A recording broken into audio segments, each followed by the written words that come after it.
Shalom, karibu katika siku ya 3 ya mwendelezo wa siku 10 za maombi. Siku ya leo tuna kichwa kinachosema baraka ya kusubiri. Katika dunia kuna mambo mengi ambayo tunayafanya, lakini yote yanahitaji muda. Rafiki yangu, tunapokuja kuzaliwa katika hii dunia watu wanasubiri miezi 9. Lakini tunapoingia katika elimu zetu tunasubiri kwa miaka kadhaa kisha tunapata shahada zetu. Hata hivyo katika mambo ya kiroho kuna kusubiri. Inahitaji saburi ya kiwango cha juu ili tuweze kupata kile ambacho ni bora kutoka kwa Mungu.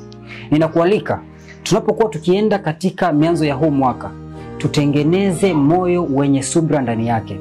Yapo mengi ambayo yatatukatisha tamaa. Kuna vingi tutakavyotamani vitokee kwa haraka.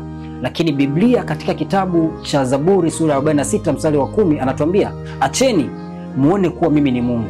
Kwa sababu hiyo imetupasa kurudi nyuma hatua chache, tukamruhusu Mungu asogee mbele, ili katika changamoto zote tunazozipitia damu ya Kristo iweze kutushindia. Kama unapitia changamoto yoyote, acha kwanza kusubiri kuwa Mungu ni Mungu wa aliye hai.